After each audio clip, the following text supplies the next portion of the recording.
Hello and welcome to the Just Another Castle podcast. I'm your host Matt, and with me this week is our pro gamer Mike. What up, ho? Yo. What up? And our retro aficionado Unoclay. Labo, fucking Labo, fucking Labo, fucking Labo, fucking Labo. What up, fools? And within 30 seconds, we already changed the rating. Every week, bro. Stranger is scary. Like, just play some Bomberman or Mega Man chiptunes. I'm like, classic Clay. Doesn't know there's anything past chiptune, you know? But, like, now I'm scared. I don't think I'll be able to sleep tonight. Yeah, for What's the up? listeners, Mike's you'll already get, typing. Oh my gosh. Damn, you guys heard that? What's going on, dudes? How are you guys doing? Good, It's good. been a week, right? It's been a week. Literally. Yeah, I believe so. One whole week, you know? That's a long time for me. That's One whole... nice. I can't even count to 7. Yeah, exactly. I was like, and in my own fantasy world, there's only 6.5 days per week. And actually, I am not gonna lie, this week I pulled 2 fake 24 hours. So like, I was just dead. Like yesterday, I pulled like a real 24, and then the other day I was like, I gotta fix my sleep schedule. Went to pull a 24 and didn't go through it. It hit 7 a.m. and I was like, let me lie down for a second. And yeah, I ruined that, and then I ruined my sleep schedule even more. And I was like, wow, I'm a moron. That's my life story, though. So. All right. Well, for listeners who heard Unoclay's weird intro, you'll hear what that's all about at the end of the podcast. It'll be a funny little singer. It's a couple of minutes, but it's worth checking out. So let's start off this week with our Game of All Time tournament. We just launched this last week. What it is all of us have wrote down 8 games that we think are the best games of all time. And Unoclay has seeded them into a tournament, and we are all going to vote on 1 out of 2 games each week. The rules are, if you're not here, you can't vote, so Eli is screwed this week. But I don't know how bad he's screwed compared to next week. But yeah, we'll be doing this for a couple remind months. us all, what's our matchup today? Our matchup today is Metroid on the NES versus Final Fantasy IX. I know who I'm voting for. So, I haven't really played either of them. So let's start off with Mike. Which are you gonna vote for? All right, I'm voting for Final Fantasy IX. For me, that was the game that got me into JRPGs. Like, I mean, I played Super Mario Legend of, the 7 coins on the Super Nintendo. And really, what Final Fantasy IX to me is that game where it's like, yo, why have I never played, like, a game like this? Like, what is this exactly? So what Final Fantasy IX meant to be is, it's essentially, like, at the time, the last Final Fantasy game when it came out. It also came out at the end of the PlayStation 1 era. So when the game came out, it was like, wow, this is it for like Final Fantasy. We don't know what's going to happen with the next system. We don't know if it's going to be if it's really going to go everywhere. And Final Fantasy IX alludes to every single Final Fantasy. Like you can find like Cloud Sword in the game or something about Final Fantasy VIII. It's actually a more old school RPG where you get allowed to have 4 people in your party, this, that, and this. And I never really played anything like that. I mean, like most of us played like Pokemon or something. And I picked it up by accident at Toys R Us. I remember I looked at the cover. It had a black mage, a guy with a monkey tail. I was big into Dragon Ball Z back then, so monkey tails are really cool. And it had a knight, a blue guy, and a potential waifu before I knew what waifu was. So what happened with that is I bought it, played it. I don't think I like ever put it down. Like, like I don't really mind like reading in a game. I'm not one of those guys who are like, oh my God, I got to read text. But I never I just couldn't stop playing it the first time I ever played it. And that's really rare because like if you play a lot of RPGs or if you're new to RPGs, you're like, oh my God, when's the intro ever going to end? I'm going to kill myself. And it's like this game, like you start off literally 2 seconds in. First off, it had the best graphics I've ever seen at the time.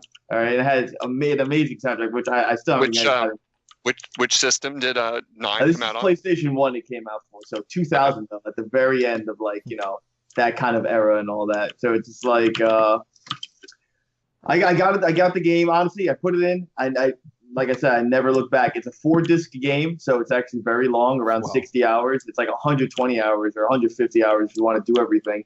Fun fact is, even if you do everything in the game normally,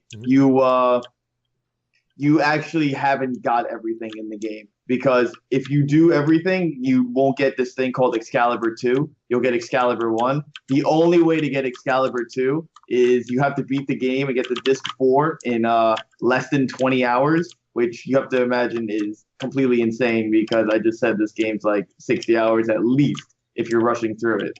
So, yeah. Now, to go into it, I'm just going to talk about it like in 4 segments.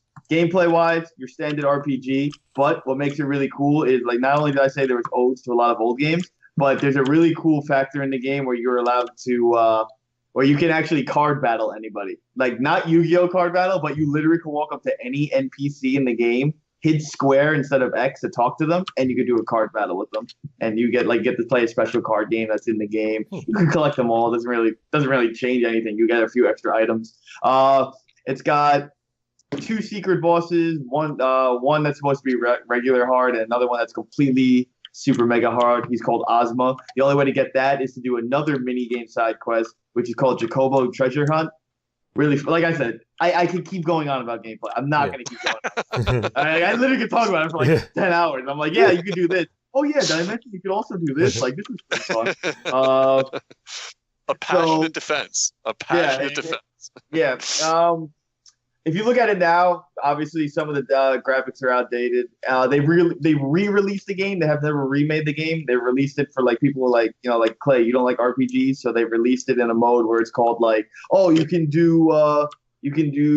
start off level 99, or you could speed it up. So It's been released PS3, PSP, and PS4. PS4 and obviously iPad and stuff. That's where you can play that enhanced version. Oh, it has one of the best. You know why I was a god at the Mario Odyssey jump rope minigame? Because I played it in this game. Like I said, a bajillion mini games. You can even One more thing about gameplay, because that's how I keep remembering. Last thing.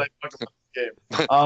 Mike, remember, if it advances, you're gonna have to defend it again. Okay, yeah, I know, it's fine, but okay. In the intro, Matt, this will get you in the game. In the intro of the game, you don't even play. You play as the main character for a little bit, and then you jump into one of the most influential characters supposedly of all time. I think he was like ranked number 2 on IGN, like characters, or he's in the top 10. VV, you might have heard of him. VI.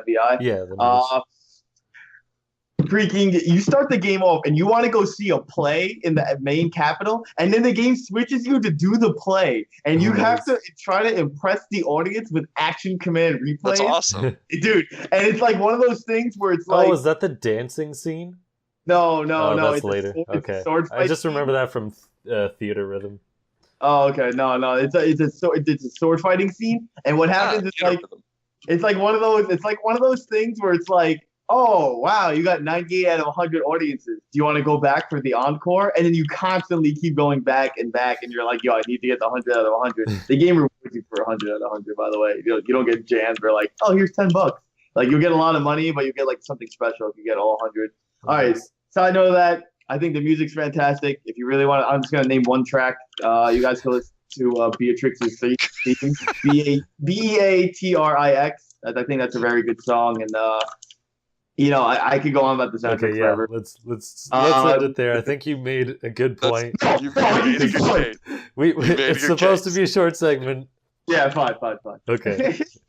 So let me ask you before I present, because I think Matt, you're going to be the tiebreaker here, because you said you hadn't played either. So I think this is going to be like a friendship breaking situation, no matter which way you vote.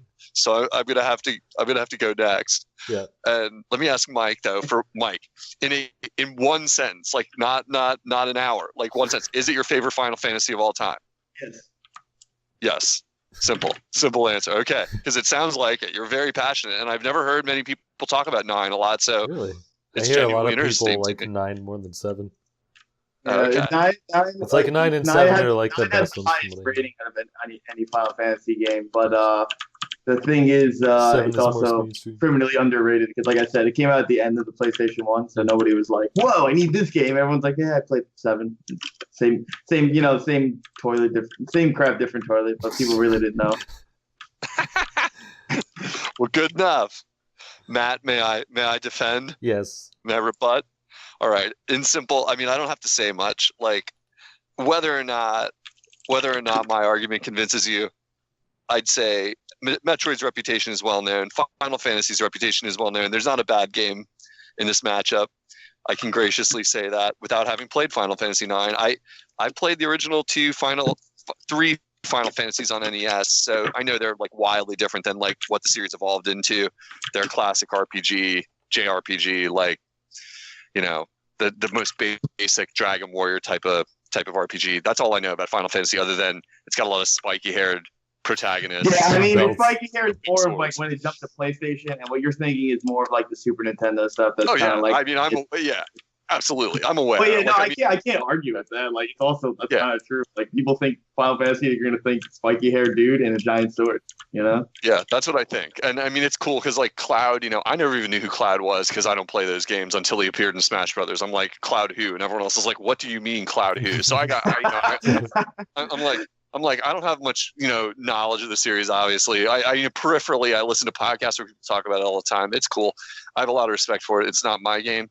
Metroid, on the other hand, No, I was gonna say before you go on, I was gonna say same thing for me with Metroid. Like for me, Metroid like 1 and Super Metroid, I love them. I think they're great games, but like it just not on the same level as 9. Like for me, if it was like Fusion or Prime, I would have a real hard time like trying to make it. I feel that. I feel that for sure. So Metroid 1 to me is a special game. Summary, hey, I get it. Metroid Fusion, Metroid Zero Mission is basically a remake of Metroid 1. I'm defending 1 because it's always been one of my favorite games of all time because I had that experience being older than you guys of that game blowing your mind like the original Zelda did. Simply put, it was the NES.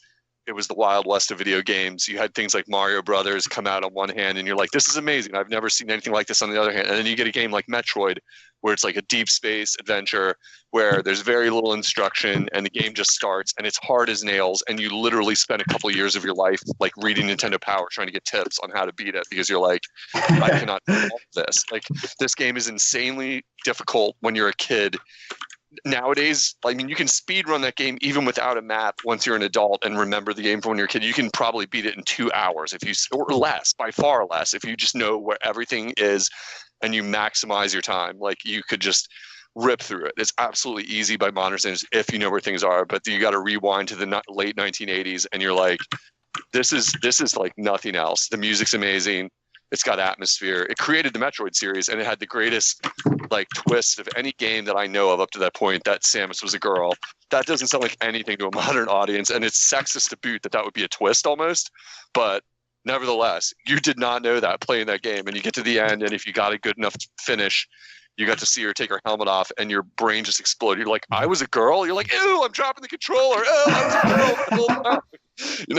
But no, and you didn't even know she was hot yet because we hadn't seen Zero Suit yet. So you're just like, what? Like you the sexism being what it was at the time. I mean, the fact that it was a plot twist that she's a girl is almost funny in a way to modern audiences. But hey, that was not the way games were. She wasn't the first female protagonist in games, but it was a great twist in the era, and it was the kind of thing your friends didn't even believe you if you told them and you finished the game. And it's like, no, it's a girl under the spacesuit, and they're like, bullshit. Like, what are you talking about? You're like, well, I finished it and I know it's a girl, and they put it in Nintendo Power one time and there's a picture of it and you just couldn't believe it. You're like, you hadn't finished it yet. For me anyway, you hadn't finished it yet, and you're just like, that's fake. Like that's fake. Like there's not a girl inside that spacesuit. And lo and behold. So anyway, Metroid, classic game to me. Matt, I'm passing the mic to you. I won't hold it against you whichever way you vote. It's all good. This is a great matchup, and I'm excited to see what you're going to do here. I don't envy your choice though. Yeah, man. I was gonna say if you want to, like, the worst part is too, you can't be like, yeah, let me get a quick YouTube gameplay look because you'll just come to a point where it's like, all right, like the one thing about Metroid games is like they also start off slow because you're like, oh, I'm Samus and I don't have my power suit. I don't have no powers. And you're like, whatever. And the same thing with all RPGs too. It's like, oh, beginning of the game, he does 10. And then it's just like you look at the end of the game, you're like, holy shit, this guy just did 8,000 damage with some mega attack I've never heard of before. And it's just like, so you can't be like, yo, let me quickly look up these games. It's like you just got to go off like a gut kind of thing and what you know, etc. So yeah, good luck, Matt. Sorry about that, man. You got a bad choice here, being the Grand Poobah, number 3. Yeah, so this is gonna be weird. As I said, I haven't played either game to much extent. I think I played a bit of Metroid Fusion because it was on the 3DS Ambassador thing, and I did play a bit of Final Fantasy VII, which isn't 9, but it's about as close as I'm gonna get, because 13 isn't even anywhere close. And I played 7 up until you like get out of Midgar, which is only a few hours of the game. So, to be fair, I have about as much experience with either of them, which isn't to say a lot. But yeah, so I don't know if I should like build it up or just come out and say it. But yeah, man. I honestly, like, you haven't played either, so it's like you kind of just gotta like say it. I mean, you can't be like, well, I did like how I saw this one thing in Final Fantasy 9. Like, you just gotta go with what you want to win, to be honest. So. I hate you and I love you. God, man, it's freaking. You're also the podcast leader, man. It's that is true. So. All right, I'll just come out and say it. I'm gonna go for Final Fantasy 9. I'm very biased. I like RPGs. I do like platformers. Mega Man's one of my favorite franchises. But I don't know. There's probably Seriously, I guess I'm gonna choose Final Fantasy 9. One, because I like RPGs, but two, there's probably something to it that can last. Not last longer. That doesn't make sense. But I think there's probably something more about it, or something in Final Fantasy 9 that's more timeless than Metroid. I know you're gonna hate me saying that, but I don't know, because I think Metroid was probably like amazing for its time, but at the same time, the things that probably made it such like a huge surprise and whatnot, like I don't know, like the fact that she was a girl, and I don't know. I don't know. It's fair. It's fair. I mean, it's fair. I was gonna say like one thing. I mean, if you want to like argue in that sense, like I can look at it in the other way too, and be like, well, Metroid got remade. Metroid 1 got remade. Right. Like, it is very popular, but it's like I can play it in an enhanced version where like Final Fantasy 9, like people still play the original to this day, and you can't always play it the same. Like, like you could literally be like, you know what, this run, like I said, there's that Excalibur 2 run. There's like other kind of runs, but like with Metroid, it's like, like you said before, you can memorize the map, and then like people could beat this game in X amount of time. I do like Zero Mission. I when I first played that, I was like, holy shit, like this game is sick. But it was like, then I'm like, oh wait, this is like when you said it was a remake of number 1. Like right after I played Zero Mission, it did make me go play number 1. But like I think because of that, I didn't get to get that same effect you had when you first Samus. Because like I already knew Samus as a female because like I played Prime. You know what I mean? That was my entry really into the I don't want to series. drag this on too long, so. Yeah, we've been going on along with this. Thanks. I appreciate your reasoning, Matt, and I think you're. I won't hold it. A swell fellow. Also, I won't also hold to be it against fair, you too much until we get into our next topic. Yeah. Also, to be fair, I don't really care much for backtracking, and Metroid is all about backtracking. So... Oh yeah. Original Metroid has a lot of back. Well, I mean, to be fair, RPGs are long. No, all 2D Metroid really have it. Like 3D World. I mean, not 3D World. Freaking like Prime ones. Like you kind of backtrack, but it's like more of like actually another side of the world. I just don't like the whole like maze like structure. It's like, oh great, now I gotta figure out what the heck I'm doing around here. That's but totally I know fair. Some people like that. But you're all wrong That's because totally I broke the tie, so this is definitive for the Earth. No, it's good. It's good. It's good. We got Jafar. It's fine. Final Fantasy 9 wins the round gracefully. It's all good. Yeah. That was a close battle. So I'll save my anger for later and more dear matches. Let's put it that way. Yeah, don't direct your anger at me. Eli's the one that didn't show up. Yeah, Eli could have defended you, man. You know, he likes the Final Fantasy X guy, so he might. He likes RPGs too. I don't think I had much hope in this match going into it. No, I don't think so either. I'm telling you, if it was Fusion, man, you had a shot. All right, Matt, take us to the news because I'm dying to talk about it. I was gonna say, did you want to say what you're playing? But do you want to skip what we played? I don't know. What have you been playing, Matt? Well, I haven't been playing ukulele, which I want to do, but I have been playing a game for a review that should go up this week. Where almost can we done read that doing review? this. I'll probably mention it again like later, but you can read/watch that at sourcegaming.info. Nice. Nice. I'm The doing old work for them, plugin. I so like it. I yeah, like it. That's a very Eli move right there. it is. I I didn't got even to wait do till the end of the podcast. 'Cause Gotta I'm do slow. it. Gotta do it. But Gotta do it. That's been taking up my time. So Awesome. yeah. Did you guys? And you wanna... Sorry, go on. What did you say you were playing for the review, or you're not allowed to talk about it? What are you playing for review? Yeah, it's fine. I can talk. I didn't sign any NDAs or anything, and technically the game is already like released. It's called Baseball Riot. Okay. Okay. Oh, I don't I know. saw that. iPad, People are playing it on 3DS, the Switch. or Yeah. iPad, 3DS. What? It's on like everything now. Oh, So, okay. Nice. Yeah. Cool. So yeah. Nice. Well, we'll look for that. I can't wait to start seeing your stuff online, man. That's great. Great to Thanks. hear you doing this. Cool. Cool. Awesome. Mike, what yeah. about Mike? Well, for me, I bought PUBG because it won like esport of the year. Like, Mister, I don't play mainstream games. Buys the most I mainstream ain't playing games. trash Fortnite. Okay, but yeah, I was What are you like, talking you know about? what, PUBG is broken, isn't it? Yeah, I don't know really. Honestly, no, it has a lot of cheaters. I know that, but and I was like, oh, there, add me to the list. but what do you call it? No, I was I wanted to get into it because like Overwatch in the weekends is trash because like you get like all like little Johnny gets home from school and Timmy and you're like, let's play, and I'm like, oh god, you guys are terrible, and then like they'll find your way onto your team and you're like, damn it, freaking little Johnny and freaking Timmy with his 2 feet for hands, and I'm like, bro, you can't aim. All right? Like, well, I have 2 feet for hands. I was like, well, you shouldn't play. Okay, uninstall, Timmy. Hardcore pro gamer Mike. Yeah. Yeah. I'm like, bro, I'm trying to hit masters here, Timmy, and you're bringing me down. He's like, Mom, I'm trying to play Overwatch. Just give me a minute. I was like, so, yeah, I picked up PUBG. I'm completely trashed that game. It's kind of fun, except I'm really bad, and it gets me mad. So I know there's cheating's the problem in that game, so I just say everybody cheats, and I'm like, I contemplate reporting every single person because I die.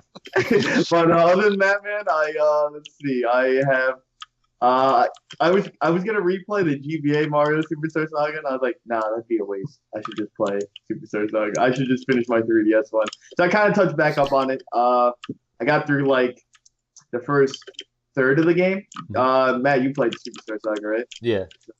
Yeah, I got. I mean, it's old game anyway. It's not like it's new. So I got past the Bean Kingdom again. Like I got the Chocola Reserve. You know what I mean? Oh yeah. That's like anytime I think of that game, that's like the one thing I remember. Like just a random area that's so cool. Just a soda pop dispensary or whatever. And he's gonna give all the latest puns to it. I'm just like, okay. So yeah, I really haven't touched much. I'm waiting for Dragon Ball Z coming out this week. I want that. I picked up Xenoblade Chronicles 2. Haven't touched it yet. And I tried to play Breath of the Wild, but I got sleepy. So I just turned it off. Stop. And I got really. Stop. It doesn't. I was like, yo, you know what? I was like, why didn't I play this game when I had fake insomnia? Like, you know what I mean? Like, what was I thinking the whole time? And then I figured it out. I was like, you know what? Breath of the Wild. All right. You're killing me. I was like, you know what? To even help me out, I even bought the DLC. Be like, you know what? Maybe I'll like it. No, Okay. I reviewed the DLC for you. Why? I know, but I was like, you know what? Maybe that's the problem. I don't. You can't have even this. play it until after you beat the game. Dude, I thought you get everything. I don't even have the No. Majora's Mask and all that shit. It pissed me off, dude. Like, I was like, All right. I can't listen to this anymore. This trashing of the wild. I can't listen to it. It's killing me here. Thank you, the All right. wild. Matt of the wild. I know Matt wants us to we paid to win Game of the All Year Wild and any options. All right. Matt. Yep. Call it. My turn. Sure, go for it. All right. I played Doom. I picked up Doom. Oh, nice. Mike, insert hate. Mike, you hate yeah, Doom, right? That game looks cool, Yeah. though. Okay, all right. I was my waiting for friend- Mike to leap in, screaming No, trash. my friend likes Doom. Phil, he loves Doom, and he was Nice. mad hyped when it came out. And I saw good things. I saw a speedrun of it, which is kind of hilarious. But I was like, wow, this game is broken. And I was like, oh wait, no, that's on the That's a PC. speed running, right? Yeah, I mean, yeah. I haven't played online at all because I haven't played many Doom games. I only ever played the very first one a little bit, a long time ago.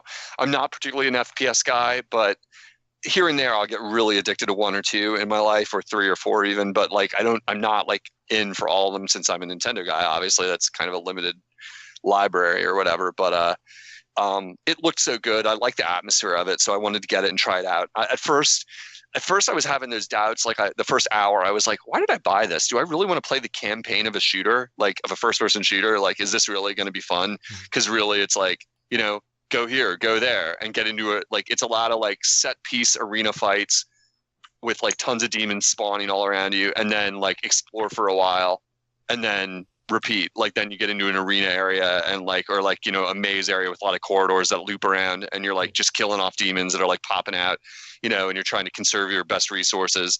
I have it set on like what would be called like, they have hilarious titles like for the like modes. It's like, the regular mode is like something like hurt me a lot or something like that it's called, and so like I thought, okay, that sounds pretty good. It's not particularly hard at that setting, but I'm not like the world's master at FPSs, so it's about right for me. I do die sometimes and have to respawn, but it just kicks you back to the beginning of the checkpoint where you were, so you never go back too far. In terms of enjoyment, I'm enjoying it. It's got a great atmosphere. It's got a little bit of like classic Doom. Oh, Mike, you're really loud. Oh shit! I thought I muted. Nah, dude. But like, okay. No, it's all good, dude. But it's got the atmosphere of a classic Doom. It's got, like you're fighting demons spawning from hell. It's a lot of places, like the beginning areas of the game look a lot like Total Recall on Mars, because you are on Mars, I think, is where you're supposed to be in the game. The graphics look pretty good on Switch, but I tried it for like 10 minutes on handheld, and I felt like this isn't too good on handheld. Mainly, it looks good, but like the distance, when you're trying to see demons in the distance or see anything detailed far away, you're kind of handicapped. You're like, wait, what is that over there? Like, and you're trying to aim at something that's like blasting away at you, and you're just like, I can't see far enough, like, because the screen is smaller. So it's not like you couldn't play it on a handheld. Maybe it's me and I'm just not good at it. Like, but I felt like it was a handicap, and I was like right back to the TV. Like, all right, I'm going to play this on the TV, and it looks pretty good. I mean, there's a little slowdown here and there that I noticed. I'm not someone who cares too much about that stuff. Like, I can handle it. I still play NES where there is slowdown every 10 frames, but like, it's like there's definitely slowdown. I'm sure is probably not as present in more powerful systems than Switch, but it's not like it breaks it at all. It's completely acceptable, and I only saw it when I'm like completely flooded with baddies all around me, like blasting away at me and stuff. And it works really well. I'm just playing with Joy-Cons. I still don't have a full-on Pro controller, and feels fine. Like I said, the atmosphere. I want to hear about that then once you get a little chance to play with it and like see what I guess you'll love it like everyone else. Like, but I'm it's not like it's important to me anyway. Like, I mean, the Joy-Cons work fine for this. So, it's comfortable, and it's got all the FPS standard stuff. Like I said, I haven't tried the multiplayer because like I barely know how to control it as is, because you've got a chainsaw as a secondary weapon that has limited fuel, and I only have like 3 weapons in my primary loadout, which you earn over the course of the campaign. You earn more weapons for your weapon wheel. So like if I went into multiplayer, I'd just be lost, because I'd be picking up weapons that like I don't know how to use them, like effectively, and I don't know the maps, and I'm just brand new at it. So I don't think it has cross-platform play. I think it's only limited to Switch players, but I still don't trust that it wouldn't be just like a brutal, horrible experience that would make me hate my life. So I'm sitting in campaign for at least a good little while, and I'd say like if you're into an FPS, it's definitely a solid one for the Switch. It looks cool. It's got a very adult theme. It's very gory.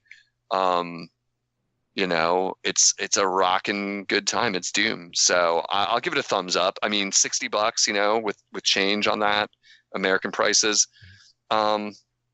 Do I think it's worth it? Yeah, I still think it's worth it. It's not necessarily my favorite game ever, but I wouldn't say not to buy it. I'd say if you're looking for something like that, it's definitely it's a great something to have on the Switch. No doubt. And I think the same people that developed it are doing Wolfenstein, and also did Rocket League, I think, they're called Panic Button, and I think they are like making making a move on like being the company that can like develop for Switch, like, or bring games that exist elsewhere onto Switch, port stuff, so to speak. So it looks like they did a good job, and so that's good news for Wolfenstein. And we all know Rocket League works really well on Switch, so it seems like they're doing good work. So what was the name of the company you said? I think they're called Panic Button, like hit the panic button. So, were you thinking about getting this game, Mike or Matt? Or either of you guys trying to get on some Doom or whatever? I don't know. I played like a demo on PC before. I might have to try a bit more. I wasn't like crazy about it. I'd probably play the Wolfenstein more, which I actually bought. Right. Seems more fun. Yeah, no, I mean it's all of them. I saw a little bit, like I said, I saw this video and I watched my friend. Kind of beat it all the way through. So it's just like. Oh, okay, so you've already seen it, yeah. Yeah, I'm like, damn, there's no more spoilers for me. Like, I mean, like I played a little bit, but like if I would get it, it'd be like super cheap and like. Discount. It does. Yeah. The one thing that it's got going for it in the campaign mode, I would say that like definitely made me more interested after I was on the fence for a little while whether I was loving it or not, is that it's got optional achievements, of course, like in each level, like find a secret passageway with this item in it, or like do 5 of these kind of kills or that kind of thing, that earn you more upgrade tokens, and you can, you got like loadouts so you can upgrade your weapons, like a weapon tree. So that's a replay value of it, so that you can see yourself jumping back to like earlier levels once you've got more tokens and more powerful weapons, so you can grind some more and like get your, go back and find the stuff you missed. It does have that going for it, because like I can feel myself getting a little better, and like, oh yeah, I'm gonna like blast through that first level and that second level again once I have more experience and better weapons, so there's that, because like right now I don't even think I found a few secrets. Like it's literally called secrets when you find them. It's like you found a secret, and it's like they didn't get too creative with it. It's like that's what it's called. It's like you get in the secret passageway and you find some item, like hidden item or something. I've only found a few of them because I don't think I know the game's like logic so much yet of like where I should be looking for secrets. So I'm kind of like just haphazardly finding them and like not getting 100% on each level, because I'm just kind of more interested in just keeping moving and not like replaying right now or whatever. So it's like there's that. It does have even just campaign value replay a little bit. Then I can see that getting to me if I stick with it, and be like, all right, I want to see if I can like do a little better now that like, especially when you're OP toward the end of the game, and I'll have like my full weapon wheel and stuff like that, and go back and just tear up paths like so. Because the game is very brutal and it's very like in your face, like demons just like popping out from walls and blowing fireballs in your face, and stuff like there's a little bit of the scare factor, stuff jumping out when you quote unquote don't expect it, from like behind a wall, or like a demon portal opens up like when you turn a corner like behind you, and stuff like that, and so yeah, I think it's a great game if you're looking for an FPS. The end, so I'm enjoying it. Nice. So yeah. What else is happening, Matt? What do you want to talk about? Let's just skip right to the news. Maybe we'll talk about some other bits later. But like once again, Nintendo just dropped something out of nowhere, unprovoked, and a weird surprise. It's called Nintendo Labo. It is. Yes. I'm sure everyone's seen it, but basically, it's cardboard stuff, but you put the Switch in it in different ways, and you interact with it in different ways. And yeah, I'm really bad at explaining this. You can like use it as a motorcycle, or you can use it as like a fishing pole, or like a house with like a Tamagotchi sort of pet inside it, and like a piano and a remote control bug thing. Indeed. It's really weird. Indeed. But it's also really cool. Indeed. Oh, it's really cool, is it, Matt? I never said it wasn't cool, you douche. It's too cool, all right?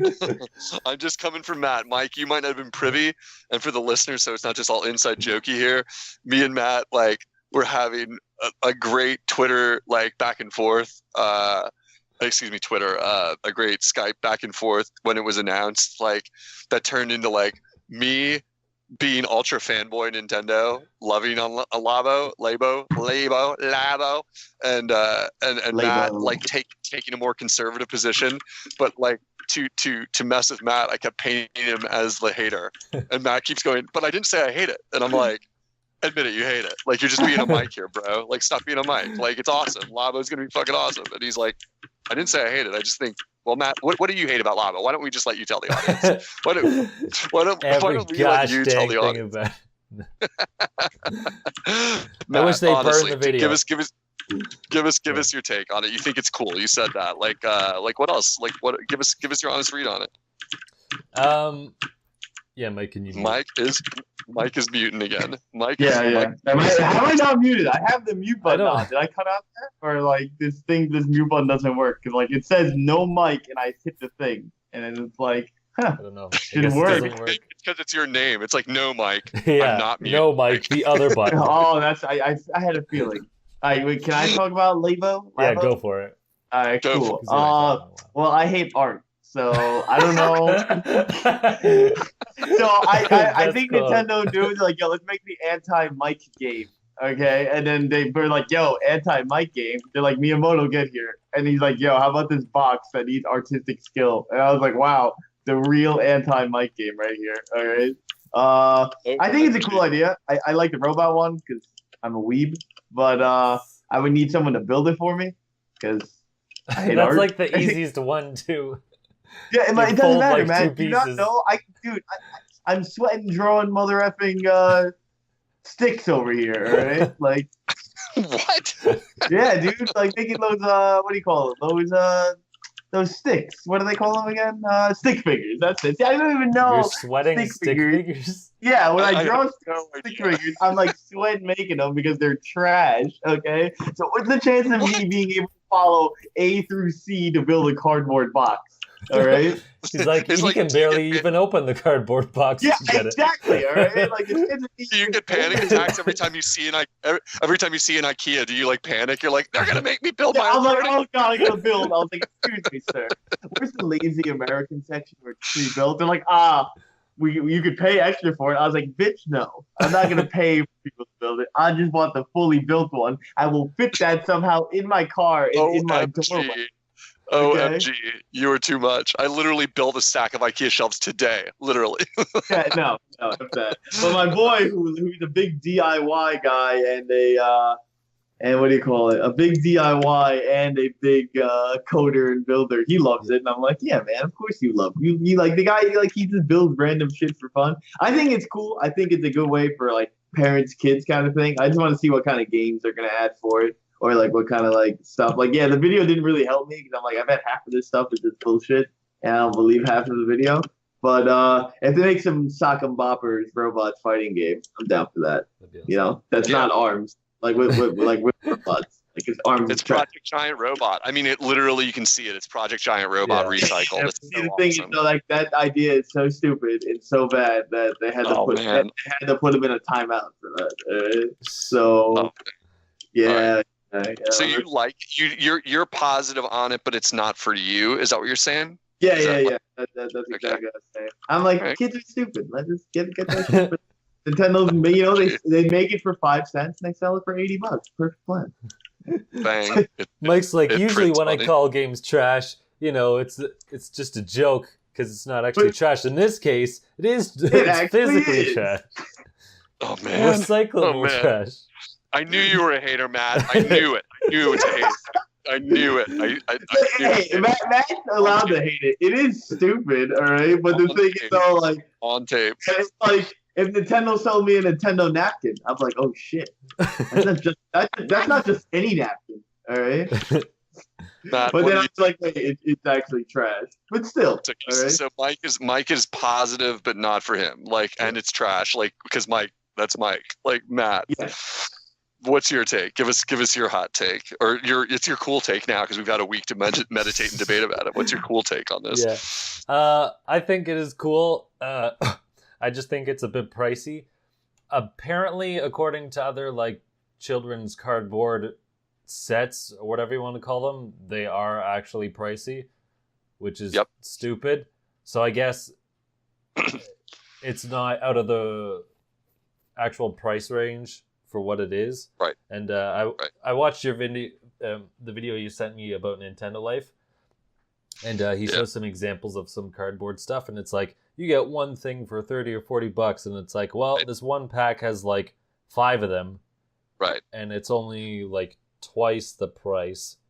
And Right. a lot of these are like pretty intricate, and Nintendo said they're going to release the nets or whatever you want to call them. So if you want to, you can do it yourself. But like hell, I would do this myself because 1, you'd have to cut out a lot of cardboard. And 2, you're not going to be able to fold it properly where it has like actual fold lines and works properly. Right. So you either buy the game digitally and don't use the cardboard at all, which defeats the purpose of it, or you just spend the money and actually do it properly. Because otherwise, like you're not going to get that piano working by yourself. I'm telling you that much. Yeah, that piano is really complicated. I mean, I am not on. I would. Then again, you can just buy a piano, but you just buy a toy like piano. An actual piano that has more than 1 octave. Whoa, Matt, that's a good idea. You get that out of here. You go. What you say? I could buy a keyboard for $80. Hey, come on. You sound ridiculous. I mean, I'm not on handy at crafts and arts and things like that. I'm actually pretty good at that kind of stuff. And like, you're right, Matt, like the thing of like doing it yourself is I literally make stuff out of cardboard for entertainment's sake and costumes, all kinds of things. As recently as last year, I made a gigantic Game Boy for my Halloween costume. It's the kind of thing I love doing, but like the folding is the trick, because if you use cardboard, it tends to have perforations that only break in a certain direction. So when you try to fold against those breaks, especially at a small size, like which these Labo designs are going to be, you're pretty screwed. You'd have to really try hard to do it yourself. I mean, you have to get cardboard that doesn't have any. Like it would be tricky. Yeah. It's not impossible. Impossible, but it would be a pain in your butt. And I'm really glad you came around to the pricing, because I felt I like didn't say I'm going to pay for it this much. I can somewhat understand it, but I still think it like personally it's too expensive, and I wouldn't pay for it. I respect that. Like more like what I was saying was like Mike wasn't privy to our conversation, but Mike, for the record, like what I was saying to Matt on the pricing debate that we were having was that I literally, when I saw the announcement video, I thought they were going to be selling each one for like $30 or $40. And then when I saw it, I had reverse sticker shock when I saw that it was like, oh, they're putting 5 or 6 of these in a box at a time and you get them all for one price. To me, it seemed cheaper. And I think that was what they're going for. That I was like, oh, you get all of them but the robot. I didn't know it was 2 different packs. I had to look that up myself. I was like, what? When I first saw it, I was like, okay, you could build it into anything you want, and then I was like, no, and then I watched the video and I was like, okay, those look cool, but I don't get it. And then it was like, right. This is for me. I want to say, like, I am so excited. I wish it was April now. Like this kind of stuff, like I think it is aimed at kids and families, like everybody assumes it is, and correctly so. It is. They said it is, but that's because they want to position it that way, because they know, well, there's people that are dorks like me that are nerdy, arty type people that want this so bad it hurts, that I literally am in the Eli position of like wanting to buy a kit to not open and save, and one kit to like do the Eli and like open one and save the other one on a shelf. Because I'm like, this, if this stuff turns out to be like a limited run, which we don't have any idea about. I doubt it will be, but if I'm like, this will be really hilarious if I have one of these in like 10 years and it's unbusted, and I have the ones that are all wrecked that I've had for 10 years that are like, I've been driving that little remote car all around the house and stuff like that. And it's like all chewed up on my dogs that are going to freak out when they see it, and stuff like that. I mean, I can't say how awesome this is to me. This is, if I can wax philosophy for one paragraph and then we'll move on or do whatever you want to do, Matt. I think this is Nintendo at their best. Like hands down, they are doing the best work they've done in ages, because the Switch has been on fire for a year. Pro gamers, real gamers, adult gamers, all of us have had our year where it's like everyone's buying Switch. It's on pace to be the best-selling video game system of all time, month for month right now. It won't happen, but it's on pace for it right now. And we've had our year, and now Nintendo's taken that second tier that they got to hit, and they're going for that market, which is tomorrow's gamers, not today's gamers. We got you in our pocket, is what they're saying to ourselves. You're buying the Switch. You're all buying it. We're doing good, but we want to keep farming that next generation and we got all these parents who play Nintendo, like people my age that have kids now, and we want to get them buying Nintendos for their kids. And everybody who's being cynical and saying, "Oh, look at that, they're selling cardboard. It costs them $5 to make, and they're charging 74."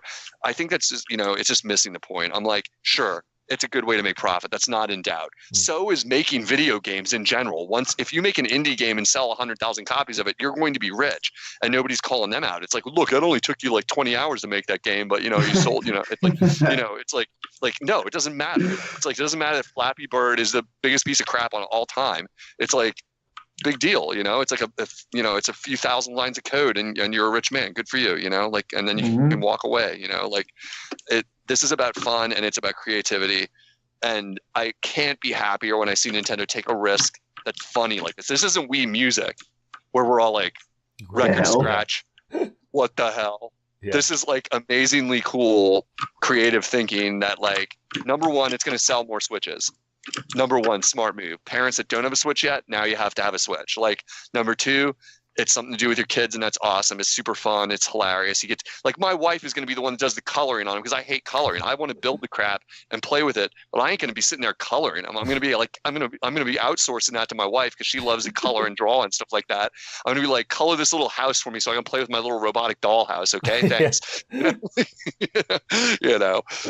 and like the remote control car that you can drive it around and use the Mike. Do you know using the camera on the car? And you can drive the car around and look through the camera on your gamepad while you're driving the car. Because I didn't even remember that. I didn't remember this. There's a camera in the remotes. Yeah. And it's going to use those that you're going to be able to watch where the car is going on your tablet when you're driving the car around. Like, you're going to be able to see through the eyes of the car. Is that in their website or something? I don't remember. Yeah, that's in. They talked about it in one of the press releases I read. They were talking about that's. Yeah, I'm not sure where it says it. They didn't show it in the video. It's like, it's one of the things. It's like, that's cool. One of the coolest things I've heard. I mean, just the fact that you can build a piano. Period. End of story. But I don't know. I've said enough. I am so hoping it delivers because I went and pre-ordered. Me. You guys know me. I never pre-order stuff. And I went and pre-ordered Labo. I was like, I want to make sure I get this day one because I want to build it on day one and be playing with it and like writing songs and trying to record them and stuff on that freaking piano. It's gonna kill. It's gonna kill. I get tears in my eyes when I think about how cool it's gonna be. Oh I'm in. I'm in. Like the inner kid has erupted out of me, and I'm like, I want it so bad. I want it so bad. For real. Awesome. More than like, I don't have Mario Odyssey yet.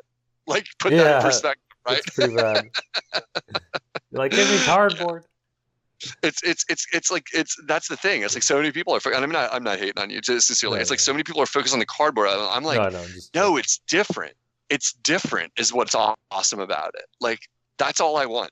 I want to be surprised. I want something funny like this to come along where it's like, it's more exciting than putting a disc in a console and just being like, yeah, I love this game. I mean, freaking hey, I'm surrounded by discs. They're awesome. I love them. Don't get me wrong. But it's like, this is different that like, well, it's like what the Wii did for it's like that kind of surprise again. Like, you can't really bring back motion controls again. Right. Because you already did that. VR is already a thing. It's like, so what's another way to make something cool? It's like, this. Yeah. I totally agree. It's like a reverse Wii. Like a Wii was, you have this remote and you can manipulate it and, orientate something in the game. Whereas now it's the opposite, where you orientate something physical and that something in the real world. Somebody compared it to Rob, the robot from NES online. They were like, this is them trying to do Rob in another format again. And it's not, but it's funny because it isn't exactly unlike Rob either. Yeah. It's like, they need to make a Rob. Rob was the idea of like combining like a real life toy with a video game. And it failed spectacularly. And I adore my Rob. I'm probably one of the biggest Rob fans you'll ever meet. Like, I even have the stack up blocks that are super rare and expensive. I have the Japanese version though, so they're not nearly as expensive. But like, but Rob does not work right. Matt's probably seen my video on my YouTube channel. Like, Rob is hilariously broken in some ways, like, but he's awesome because he exists and because he's funny. And it was Nintendo's first bold statement to the world of like what they're going to be like. Like, we're going to do this weird shit and it probably won't work right, but here it is. Yeah. You know, here it is, and they embrace it. You know, they embrace it because like Rob is in Smash Brothers, and they now even Virtual Boy gets little nods here and there, like from Nintendo, you know, and stuff that it's like, yeah, it might not have been the greatest, but you know, it's you know, you can get a Virtual Boy, you know, costume in your Mi Plaza, you know, on 3DS and things like that, and you know, it's like it's them at their best to me. Like I'm like it, like you said, the Wii might have failed spectacularly in the long run in terms of adopting gamers and keeping them in the fold, but it was a phenomenon and it will never be forgotten. I mean, there's a whole generation of kids younger than you guys that like are going to grow up, and when they talk about nostalgia, it's not going to be NES, it's not going to be N64, it's going to be playing Wii Sports with their parents when they were kids. You know, and this Labo stuff is just like, now those kids are becoming teenagers or later now, you know, those Wii kids, you know, and it's like this Labo thing could be that again, where it's like, yeah, I remember building those hilarious Nintendo toys when I was a kid and playing with Switch, you know, and now we're on Nintendo 17 and like they're still buying it. And that's the big end game for Nintendo. It's like to get you in there and keep you in there because we gave you something cool, you know, again and again, you know. But I've said enough. I mean, like, well, like, I mean, like, what would you guys, since you guys are like, what would make you guys want it? Like, what would they make my it? My concern is that a lot of times when Nintendo does like mini game collections, like 1-2 Switch or like Wii Play or whatever, it's like, sure, these are cool ideas, but right, how in depth are they? And they end up being quite shallow. And I mean, right, like, this stuff looks cool. And to be fair, we barely know anything because, you know, they're trying to cram in so much stuff, which is fair. But for the price they're charging, I would want to see if it's more than just, hey, this is one mini game for this one cardboard toy, and then that's it. It's like, okay, well, you have to give me more than just, I have one fishing game and that's it. It's like, okay, well, why am I going to pay like $60 or $70 or whatever it is to have 5 mini games if you can you know, get something else with a similar kind of value? Like, that's my only problem, that these are going to be really shallow, which is going to mean like, oh, it'll be cool for, you know, 5 seconds or whatever, like Wii Sports, and then everyone kind of drops it. So I just hope it has more involved to it. The robot probably does easily, but I mean, the ones with the other pack where it has a bunch of them, I hope they have like a bit more depth to each one, like different modes or different things. I don't know. See, I think you are going to be disappointed, like right out of the gate. You're right. Like, I'm not expecting like 60 hours of content, but it's like, don't give me just one mini game with this one thing, because I don't. I think that's why it depends. I think that's why the design. Oh, sorry, man. Go ahead. Sorry. I was just gonna say, I guess if they do like one thing, like let's say the fishing only has fishing, it's like, have more depth to that, I guess. If you're not gonna have different modes, I don't know. Just it has to be more than just, this could have been a Mario Party mini game. See, I think you are going to be disappointed, because I think that's why the design of most of these is kind of more like they're more like toys than they are games. Like the piano, I don't even know if there will be a game for that. Like, it Probably might just not, be software that allows you to play, just to play. Well, I think it's just going to be software to let you play the piano. Yeah, like that's it. You know, it'll be like I don't even know, is there a game? Well, you know, and if it is, trailer, like the whatchamacallit, the stupid whack-a-mole. They have like these little creatures on the notes. Okay. You can press the notes. So there's there's something different to it than just like music. Right. But see, because like that, and that's fine. And I think, I think you're right to expect that's going to be shallow, because I think that's secondary to what they're really making this for. That it's like, well, really, the game is playing the piano. And when you buy a piano, you don't get a game with it. You get, you know, a book of music, and you sit and play the piano. And it's like, that's it, you know. And like, and same with the robot. Like, it isn't necessarily like you're going to control this robot walking around on your floor or whatever it is, like Bug Person in a game. Like, the fun is like a remote control car. They don't come with a game. The funny is just driving it around. And yeah, that kind of is boring sometimes. I've never been much of a remote control fan, because I'm like, big deal. Like, I'm driving a car around, it's fun for 5 minutes, and then that's it. But I mean, you know, combined with the idea that I can build it myself and color it and, you know, decorate it, and like, and then it's kind of like, it's just, and then it's like a keepsake. It becomes kind of an amiibo with way more function, admittedly, than an amiibo in some ways. That's what I said Like, to someone else too. Yeah, I mean, it really is. It's like we all went crazy for amiibo. They're really well made, but they don't do much, and it's like this stuff. Yes, it's not as well made in that sense, but it definitely does stuff. Like it definitely does stuff. Like I'm not quite sure I get what the little house does, but I don't really care. Like to me, that's the one I'm like a little like I don't get it as well as the other ones. I'm like, well, what is it? Because it didn't show us very much of it, but I'm like, I don't really care. The other 4 look so cool that I'm like, I get the piano. Dead on. I love playing music. I love messing around with stuff like that. I'm already planning like how can I record it the best? Like is it gonna allow you like I just got that capture card. So if the problem is if I have the tablet inside the piano, I don't think I can run it the capture card because that goes through the dock. And so I'm like, well, how am I going to record this piano? I don't know how this is going to work. Like even if I think if you plug I think even if you plug a USB-C cable directly and, connected that to an HDMI into a TV, like even if you didn't use the dock, I think it would automatically turn the screen black anyway because once it's connected to a TV, it just goes straight through it. So, right, it won't work. You're right. So seeing reviews of this will be interesting. I wonder if everyone's just going to record themselves. It'll be video of the things. Yeah, it won't be video through the thing unless you have some really high tech, like I don't know, workstation for Switch demos, like a professional, some kind of professional kit. Like so, yeah. So it'll be videos of it, and I was already like, well, how am I going to record a song? I guess I'm going to videotape it or just put a microphone really close to the piano and record it like live audio style. Not like with digital, like direct in. But I don't care. That's going to be super fun too to figure that out, and mess around with. And I don't know. I'm hoping it's a big success. I mean, like, what do you think? Do you guys really? I mean, Mike hasn't talked for a while. Mike, do you think it's going to be a success? Like, it's debatable. I mean, I don't really know what to add really to the thing. I kind of agree with the Amiibo thing, but isn't this more game centric? The thing I would compare it to is Mario Party 6 microphones. Anyone remembers that? They work for Mario Party 6 and 7. They're a GameCube only kind of thing, but you can also use them on your Wii because they use GameCube memory cards.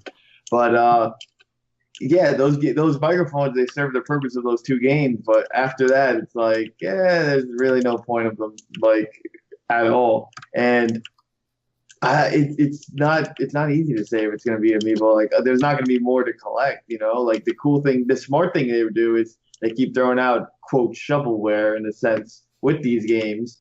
And it's just like, oh, okay, like, like, that's pretty cool. I like that.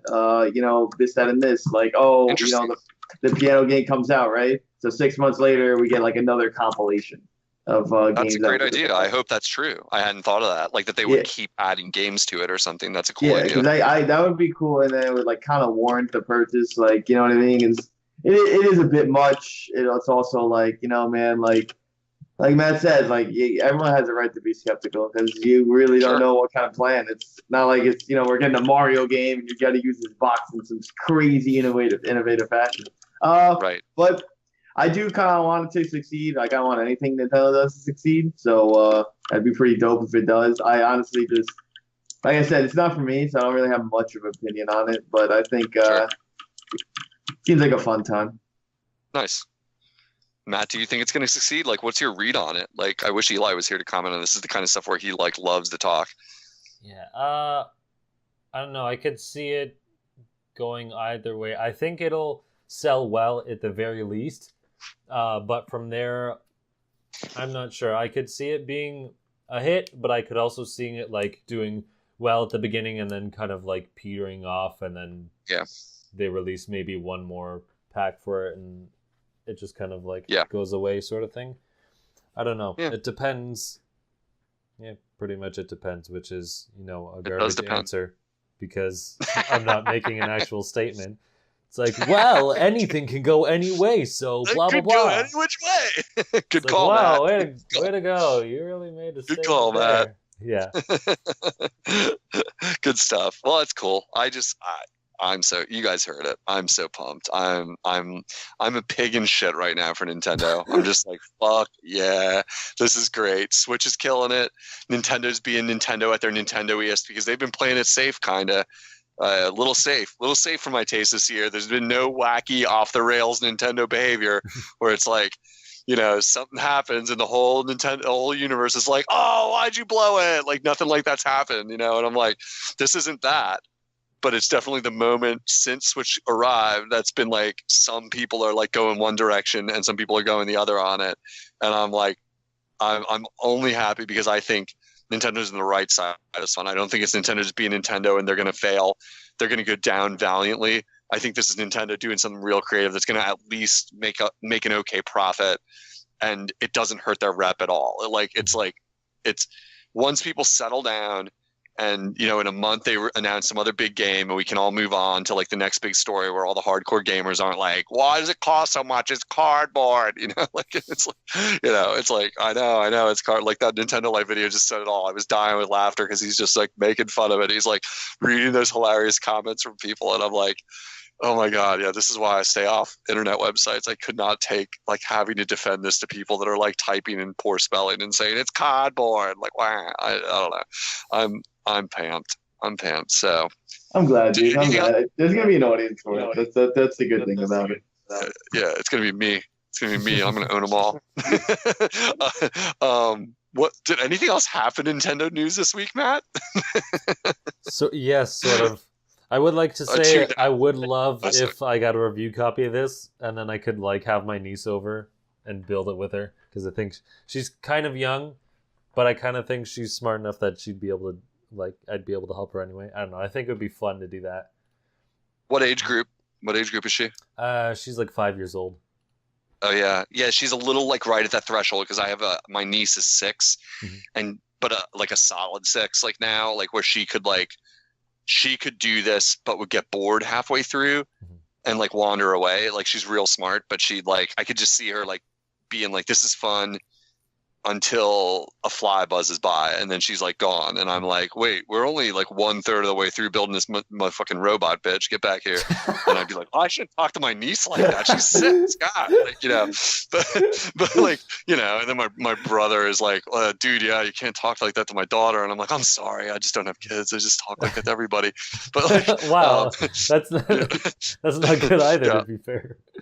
Hey, bitch, get over here. It's a Philly thing, bro. But no, but like that would be my worry with kids that little, that they wouldn't be as into it as they need to be, because it's like bitch all day. Yo, what the fuck? You'd be like the guy from Breaking Bad. Mike, back me up. This is how you talk to little kids in New York City, right? Like what the hey, yo, man, come on. Like all you do is just curse at people, man. That's it. All right. But I mean, in serious, that'd be my main work, because I was trying to picture the right age group, because I don't know, like a lot of little kids other than my niece and nephew.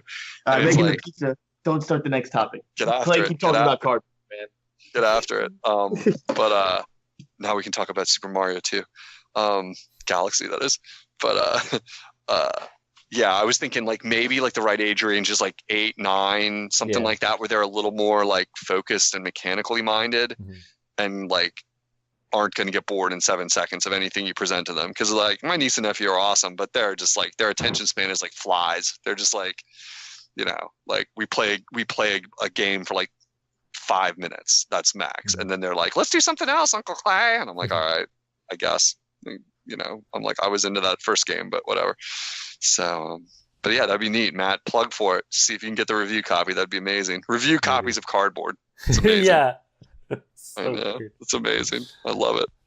My niece watched me play like VR games for like an hour or two, so I think she'd definitely be fine with this. That's cool. Let's start the next segment quick so Mike gets mad when he's back. Yeah. Yeah, sorry, Mike. Nintendo also randomly announced Detective Pikachu is finally coming after like 6,000 years. Yo. And remind us what Detective Pikachu is. What is Detective Pikachu is a detective game where you have this coffee-addicted Pikachu, and you go solve, well, maybe not murder mysteries because it's Pokemon, but you go around solving mysteries, and he has I forget, he has some kind of accent. I think it's supposed to be a New York type of setting. Yeah, not quite. But yeah, it came out in Japan 2 years ago or something, and apparently it was episodic. And I don't know how this is. From what I've heard, how this is going to work is it's episode 1, and then they added a little bit more content to like finish off the cliffhanger or whatever. But it's like a whole retail game, so I don't really know if they're going to do more episodes or whatever for it because it's really weird. I don't. All right. But are you excited? I mean, you're mad into Pokemon. Are you going to get Pikachu Detective Man? I don't know. I did watch the trailer. I thought it was kind of cute, and I think it'll be pretty funny. Yeah. But I guess is it like a point and click adventure? Like, is it like point and click, like adventure game or whatever, or what is it? Like, what's the mechanic? I believe. Yeah, I don't get it either. I mean, I haven't looked it up because I don't want to be spoiled. But I mean, is it Phoenix Wright or something like that, or what? Like, you know what I mean? Like, you pick a choice, and it's like objection. You know, like only it's like Pika. So, yeah, as far as I can recall, and while I'm trying to look it up, there's like different items in whatever area you are, and you have like a mystery, and it's like, oh, you got to go around and look at the evidence and talk to different people to get more information and try to figure out the story. As far as I don't think there's like an actual courtroom, so I don't know how you solve it. I guess you have to confront someone. Yeah. And however that ends is how it ends. But you guys remember how you were saying Labo isn't for you? I will allow you to assume that this is not for Clay. I'm bored even hearing you describe it. I'm like, this sounds so awful. To be fair, I'm describing it very poorly. Oh, I don't think it would get much better if you told me more about it. I'd be like, Clay, you just want it because Ryan Reynolds is in it. It's okay. He's not. But I'd be like, when do we get to have some arcade style gameplay? And you'd be like, oh, there's none of that in this game. And I'd be like, I gotta read. Yeah, when do we get to do anything interesting in this video game? Like, if I want to read, I will go get a book. Like, that is how it works. No, Clay, you get Phoenix Wright if you want to read. Okay, I hated that game. I owned it when it was rare. I owned the DS copy when it was rare and sold it. I was like, because there was a hot minute, if you remember, like when it was like sold out everywhere, and it was like, yeah, dude, I couldn't find it for a while. Yeah, it was like, and it sounded awesome because it was like, wait, it sounds awesome. It's like a courtroom simulator. It was before indie games like blew up big, where there was like a million things like that. So it sounded amazing. I can remember hearing about it and being like, I got to play this. It sounds like an adventure game, like with that courtroom sensibility. That's really unique. And then I played it for like 20 minutes. I was like, this is so boring. I cannot. What? So I just like point at everything on the screen and then, take the evidence and say objection. Like, it's just like, good grief. Not for me, not for me. That's all I can say. But, I like adventure games sometimes. I don't know. I'm not Pokemon like you guys though. So you're no Pokemon? Yeah. I mean, I want to be, but it's going to be when I'm old and gray and there's no more video games. Maybe I'll get into like Pokemon, like if they. Yeah, dude. I mean, I rarely play it. It's not good, but it's not bad. That's the problem. It's not good, but not bad. It's not for me. So what's Matt, weird is I was gonna say what's weird is they have like a giant Detective Pikachu amiibo that they're selling for also. Whoa. Yeah, it's like twice the size of like the regular Pikachu amiibo for no real reason. Wow. And it's they're also charging like, I don't know how much more, I forget, but a lot more. It's like the giant Yoshi, young Yoshi. Yeah, pretty much. Okay. I don't know. Or like the Guardian amiibo that I still want that I don't have. Like that one's huge. Like it's like with the arms all stretched out and stuff. Yeah, totally. Is it huge? I thought it was just regular size, but like it's like the body is roughly a regular sized amiibo, but then the arms are all bendy, so like you can make it like be real big like a spider. Like it. I mean, it's definitely bigger than your average amiibo. It comes in a double sized box, like or whatever. Like so, and I still want it, and I still haven't shelled out for it because like I don't want to pay that much for an amiibo anymore. I'm like, I got enough of these. I still have so many of them in boxes. It's ridiculous. Yeah. So. Yeah, amiibos, dumb. I love them, even though they're like, what are these? They're sitting there looking at me. I'm like, I love them. My bro just sold like all his amiibos. Like he only kept like Meta Knight. Yeah. Oh, right on. That's cool. Yeah. That's one. He says the best made ones are Samus and King Dedede. If you like, Samus looks really good. Yeah, Samus is a King really. Dedede's got a lot of detail to it. Like Plus, I think he's the heaviest. So, like by volume, you probably get the most for your money. You know, it's like Oh my gosh, it's like per gold. ounce. Yeah. You know. you get Big the old most trade. amiibo in DD. You do. Oh my gosh. Then you gotta watch out for fakes for people who just put like lead in the base. Yeah. That's not a real day. I can tell when I hold them. You're like, come on now. Right? Clearly 2 Kirby's in a raincoat. Right? Yeah. That's hilarious. That kills me. That's funny because when people you've seen people that mod them and make like new amiibos out of them. Yeah. You could be like that. You could be like, I can tell that this was originally a Samus. Like, Yeah. when you're holding it. Yeah. All right, like, come on now. You think you can hide this from me? Yeah, this is not my custom amiibo I wanted. This is not right. Oh man, great stuff. What else is in the news? So Detective Pikachu's finally coming to America, and none of us seem to care. So that's great. Yep, and we'll leave with this last one. To make up for kicking out Metroid, there's a rumor that there's a new 2D Metroid. It comes from the same person who revealed the Metroid 2 remake that was coming to the 3DS.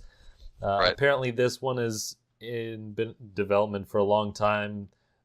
Platform is unknown, so if it's been in development long enough, it might be 3DS or they might be going to Switch. Who knows? I think it would be weird. I don't know.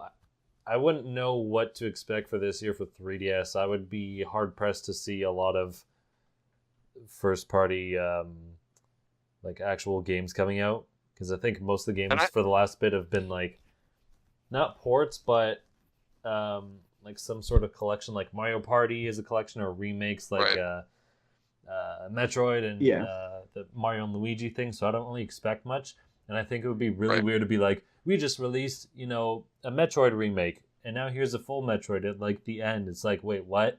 Shouldn't you have made this first? Yeah. So I feel like they were using the remake to test the new engine. You know what I mean? That could be it too. I think it's nonsense because it's not like Nintendo to release that many games. Well, Fire Emblem, I guess, disproves me, but it would be kind of weird for Nintendo to like just pile on Metroid like that right now when they just released a Metroid game and then they're coming with Metroid Prime 4. That doesn't make sense to me as a rumor. I'm like, if they are developing it, maybe it's something like when they did Hey Pikmin, and you're like, oh, this isn't a real Pikmin game. I'm totally bummed when you see what it is. You're like, here's this is the other part apparently to it. It's an external studio, so it's not Nintendo. So that would So it could be like maybe not an actual 2D Metroid. Maybe it's something else weird. I don't know. Yeah. It just seems kind of the time isn't right. I mean, or if they're developing it, they're going to sit on it for a long time until like another year goes by. The other thing is apparently Mike can elaborate more on this because he played the remake, I believe. But apparently the ending in the remake sets up villains for like a sequel or something. Yeah, I mean, for Metroid Prime 4. Like, I don't really know the deal about that. Well, the thing is, Metroid 2 though is a direct sequel to Metroid 1. Yeah, I mean, it's pretty hot pepperoni pizza, and now I think people are reading it the wrong way because Metroid 2's ending is supposed to lead off like it's literally before, isn't it? Before, right after Super Metroid or right before Super Metroid? I forgot the exact timeline. But I literally looked this up and I should know. And Metroid 2 is a direct sequel to Metroid 1, as you would expect. Yeah. Like and then it follows up to Super Metroid, so that's what it should follow.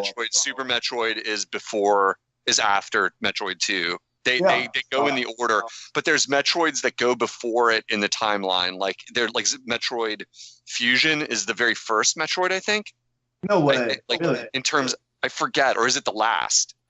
Like it's like and then Prime. I gotta look it up now. This is driving me crazy because I just looked this up last week because I was like, wait, where does Zero Mission fit in the timeline since it's really a remake? And I was trying to figure that out. Like I gotta look it up. Yeah, I thought because Metroid Fusion, I'm pretty sure isn't the Metroid in Metroid Fusion like the baby Metroid from Super Metroid?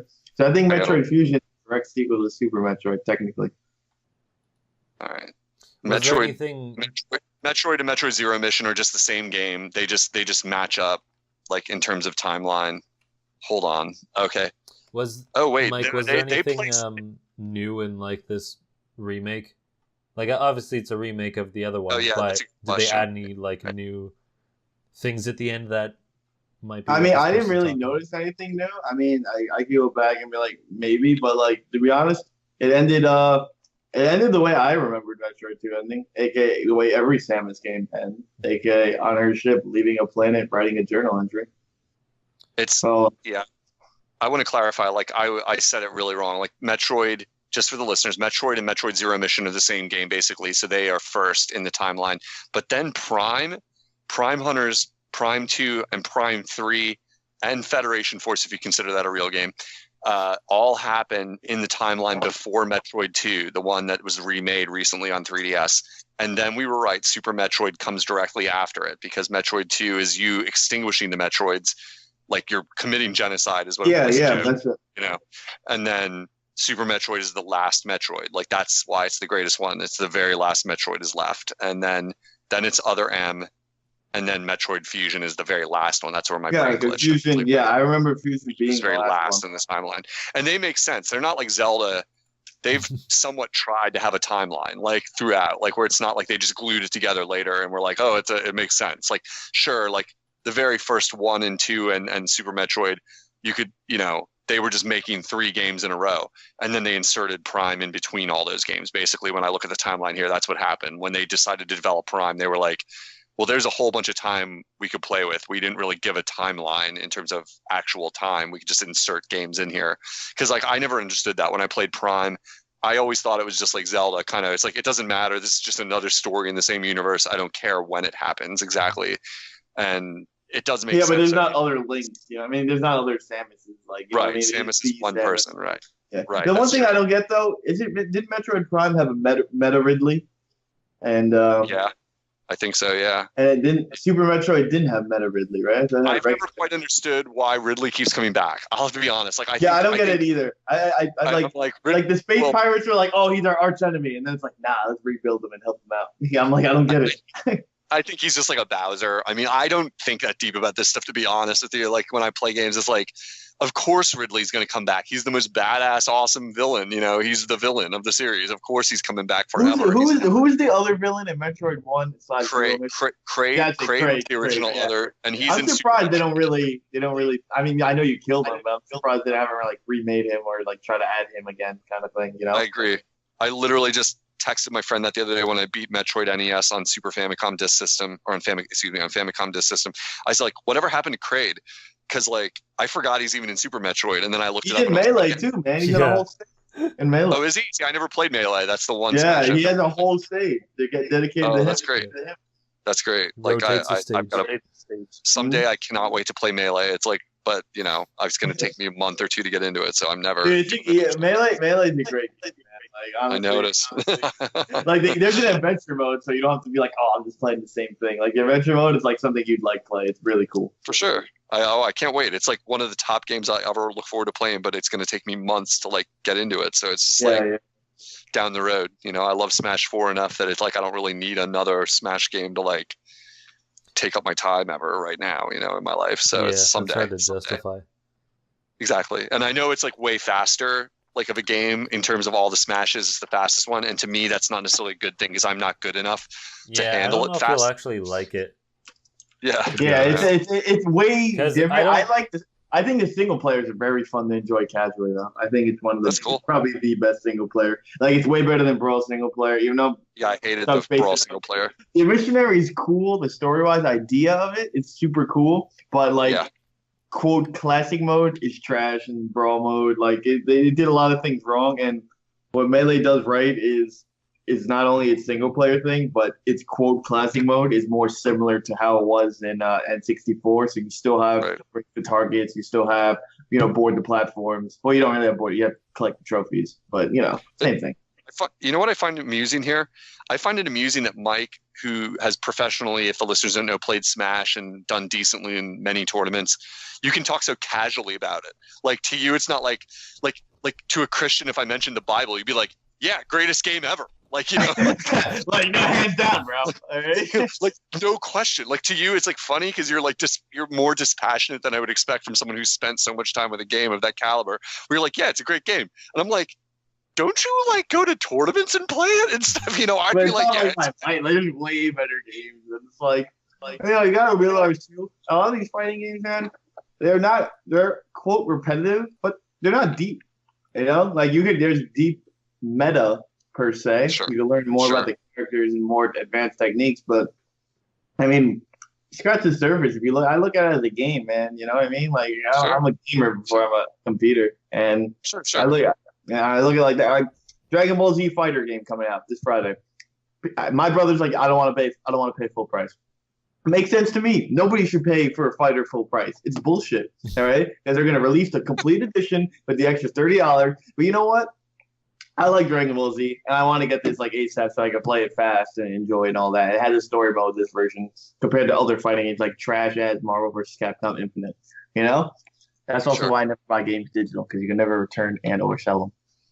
Anyway, I just thought that's amazing. Like when we mention it, that you don't like explode with like you're more measured in your praise for it, even though you love it and you've played a lot of it. So anyway, we're all the same when it comes to that stuff. Right on.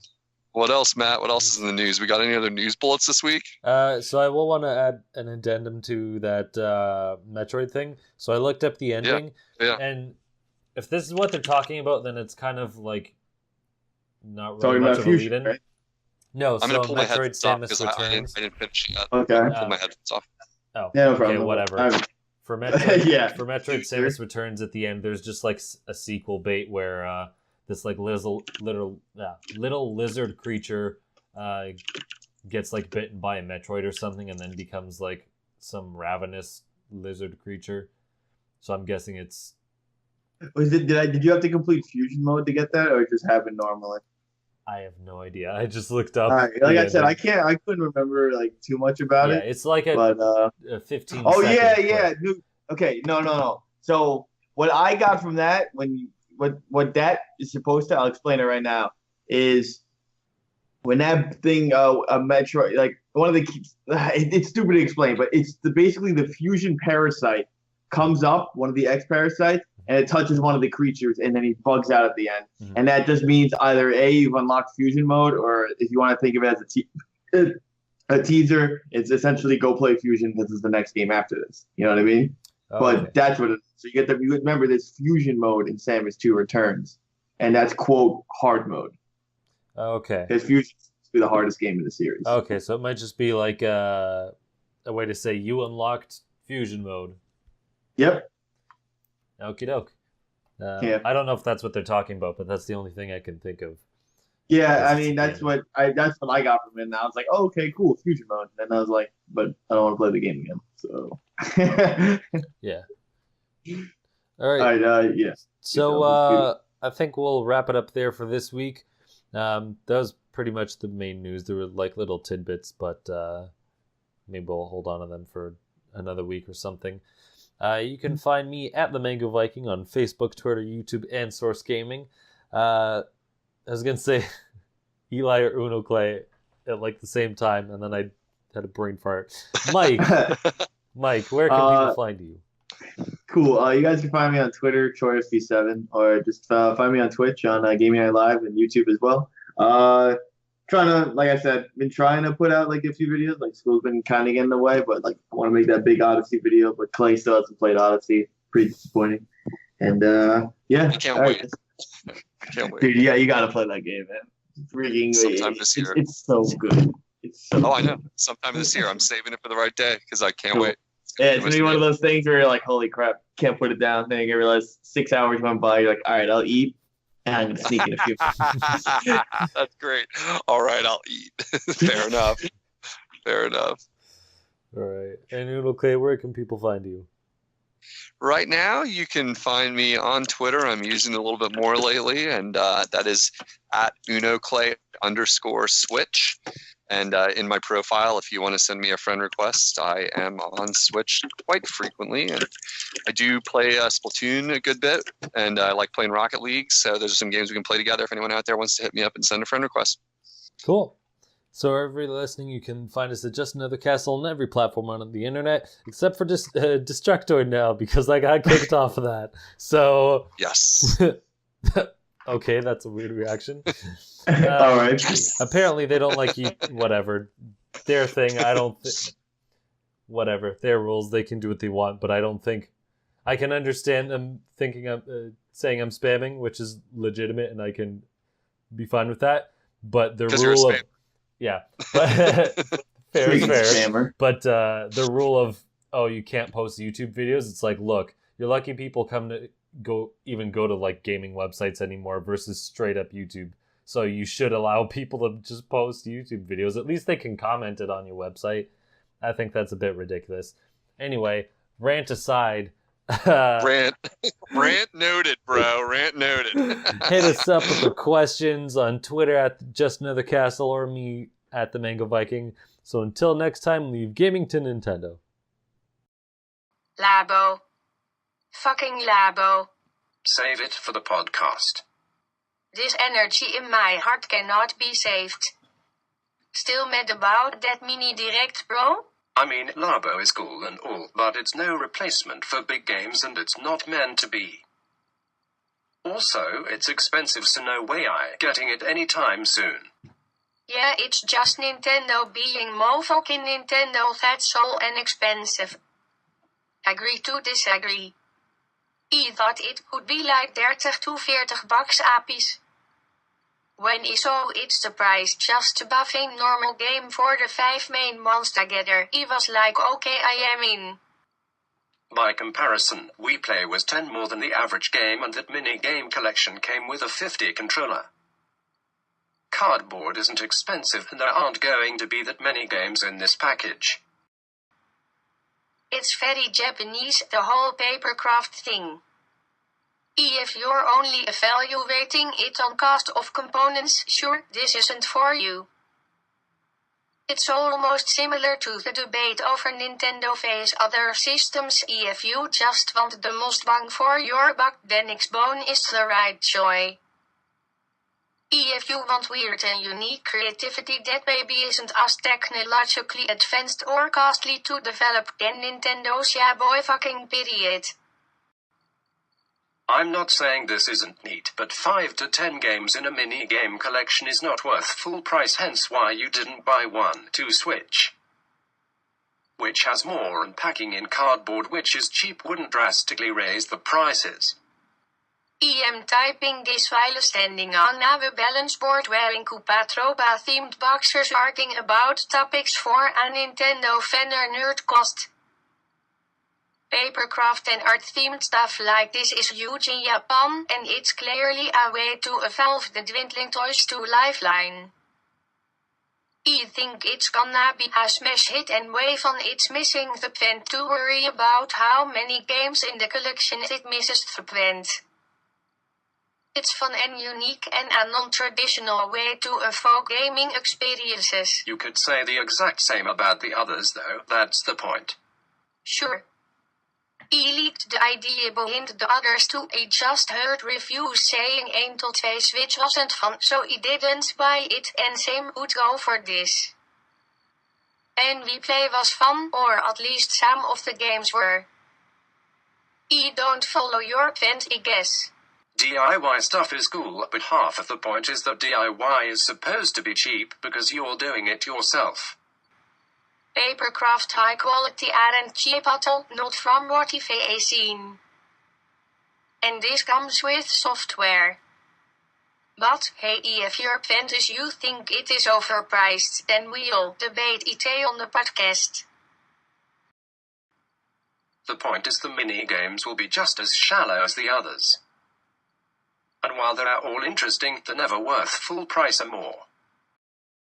Maybe we could save time, just have a text-to-speech program read this thread and record it, bam, podcast. Lol.